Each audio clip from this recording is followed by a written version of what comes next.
La dosis mínima se recomienda que sea 2 por 10 a las 6 de CD34 y la dosis máxima de 5 por 10 a las 6. Y los mejores esquemas de acondicionamiento para los tumores del sistema nervioso central, por ejemplo, busulfán y tiotepa; para los neuroblastomas y sarcomas, el busulfán y el melfalán.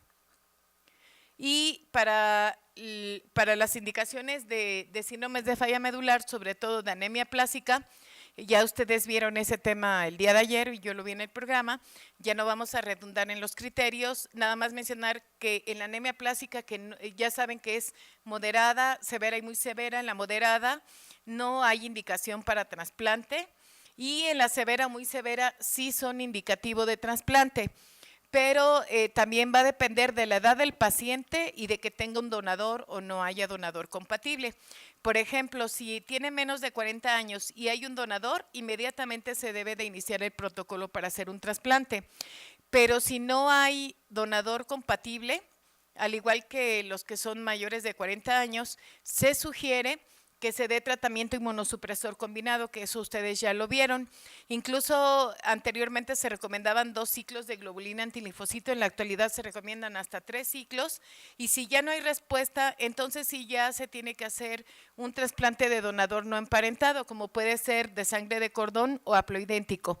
Pero entonces todos aquellos que son con anemia plástica severa, muy severa, y que tienen un donador, la indicación es trasplante. Bueno, aquí nada más quiero mostrarles este estudio que se hizo por un grupo colaborativo de pediatría de trasplante, en donde intervenimos 6 grupos aquí en México, y se publicó el año pasado, en donde se hicieron 42 trasplantes. Todos fueron halogénicos, acuérdense que el autólogo no se hace en la anemia plástica. De donador relacionado, de donador hermano, fueron 22. La fuente de obtención en 8 fueron médula y en sangre periférica 14. En la anemia plástica sí se sugiere que se ha visto mejores resultados cuando la fuente de progenitores es médula ósea, y 20 fueron de donador no relacionado, 3 fueron de sangre periférica y el resto fueron de cordón umbilical. Y ustedes vean la diferencia de la sobrevida cuando son de hermano relacionado, fueron casi del 90% y casi del 50% cuando fue de donador no relacionado. Y bueno, hablando un poquito de las generalidades de trasplante, también lo quise hacer muy breve por el tiempo, pero recuerden que hay diferentes tipos de trasplante, por ejemplo, de acuerdo al donador. Puede ser autólogo, que como su nombre lo dice, ellos mismos van a hacer, de ahí se van a obtener los progenitores. Halogénico, que puede ser relacionado o no relacionado, y quien lo llama emparentado o no emparentado, por ejemplo aquí de un hermano. Y no relacionado puede ser sangre de cordón umbilical o médula ósea o sangre periférica, pero de un donador no emparentado. Y el singénico es cuando un gemelo proporciona las células progenitoras a un hermano. De acuerdo a las fuentes de células troncales hematopoyéticas, puede ser médula ósea, sangre periférica, o puede ser sangre de cordón umbilical. Y en esta quise mostrarles a ustedes las diferencias que hay de acuerdo a cada fuente. Les subrayé con rojo, los encerré con rojo, lo que era como más complicación. Por ejemplo, y si se dan cuenta, pues la médula ósea aparentemente tiene como mayor desventaja. Sin embargo, pues al final es el cordón umbilical el que tiene mayor desventaja, y la que se recuperan más rápido y es menos costoso es la sangre periférica. En esta podemos concluir que la sangre periférica tiene 2 desventajas. Una es que al donador que es un donador sano, se tiene que movilizar con filgastrin y no se sabe a la larga si pudiera dar consecuencias. Y la otra, que hay mayor incidencia de enfermedad de injerto contra huésped. En el caso, por ejemplo, de la médula ósea, cuando se hace la obtención, más o menos es como 20 mililitros por kilo de acuerdo al peso del receptor. Entonces se tienen que hacer en quirófano cerca de 300 o más punciones en la cresta ilíaca para obtenerla. Y, por ejemplo, el cordón, pues ya saben que injerta en forma más tardía, hasta el día más 42, de tal manera que los riesgos de infecciones, de sangrados, son más altos. Pero cualquiera de las 3 opciones son muy buenas.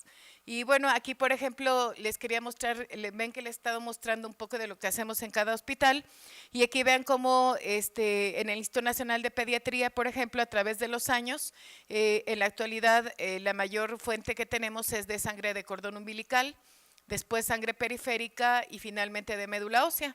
Y en muchos hospitales de Estados Unidos, de Europa, están regresando también a la médula ósea.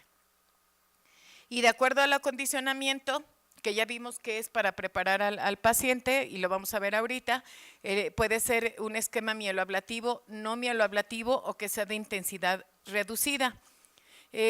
Las etapas del trasplante son varias, traté de hacerlo muy sencillo para que, por lo mismo, por el tiempo, pero vamos a ver que primero tenemos que ver cuando un paciente es candidato, que ya le vimos las indicaciones.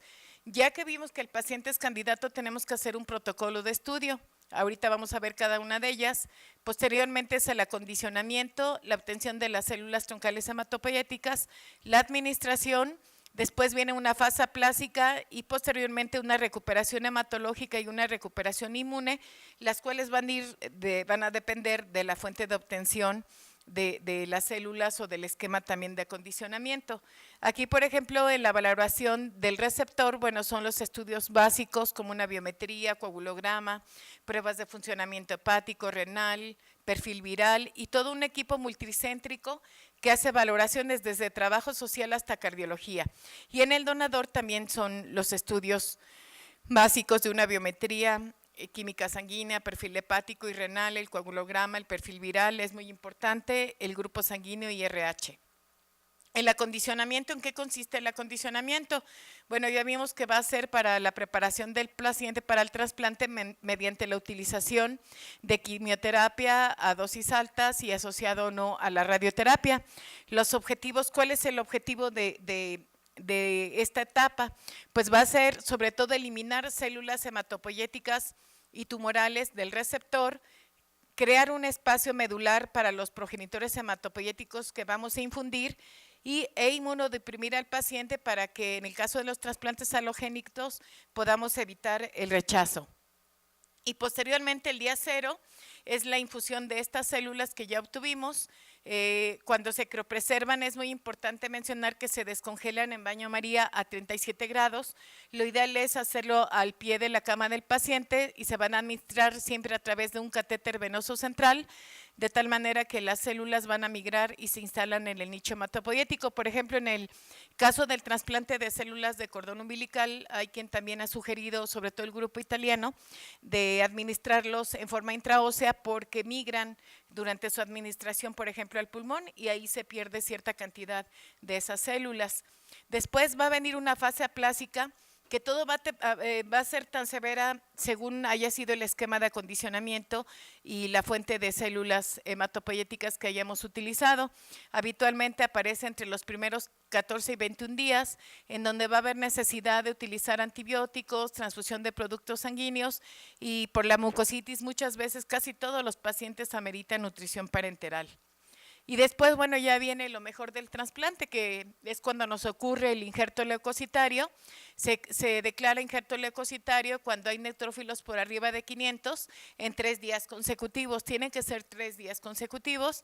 El injerto plaquetario va a ocurrir cuando hay plaquetas por arriba de 20,000 por 5 días consecutivos y que ya no es necesario transfusión de estas. Y también podemos incluso decir, bueno, ya injertó porque la biometría ya tiene estos neutrófilos, estas plaquetas. La clínica es importante todo, pero la única manera en el trasplante alogénico de demostrar que hubo un injerto es con el quimerismo. Por eso el quimerismo también se toma en forma basal tanto al donador como al receptor, para que cuando nosotros tengamos indicadores de que injertó, lo podamos corroborar con el quimerismo. Hay quien, por ejemplo, cuando hay diferencia de grupo sanguíneo entre el donador y el receptor, también lo toma como una manera de poder ver si ya injertó, pero la manera así 100% es con el quimerismo. Y las complicaciones, también nos podríamos pasar hablando de complicaciones, sin embargo, quiero mencionar que las infecciones son nuestro principal enemigo, tanto bacterianas, micóticas y por virus. Dentro de los virus, sobre todo el citomegalovirus, es de los que más problemas nos causan, sobre todo en cordón umbilical y en el trasplante haploidéntico. También la enfermedad de injerto contra huésped es otra de las complicaciones en los trasplantes halogénicos. Puede ser aguda o puede ser crónica. La crónica es la que aparece después del día más 100. Aquí, y sobre todo, bueno, las manifestaciones van a ser a piel, pueden ser a pulmón, a tubo digestivo. ¿Y cuáles son las causas de muerte? ¿Cuáles son las principales causas de muerte? Si ustedes ven en estas barras, va a ser tanto en el autólogo como en el halogénico, ya sea de donador relacionado o de donador no relacionado, son las recaídas de la patología de fondo, las infecciones, ¿sí? Y en el caso de los halogénicos, también la enfermedad de injerto contra huésped. Esas son las principales causas de muerte en todos los centros.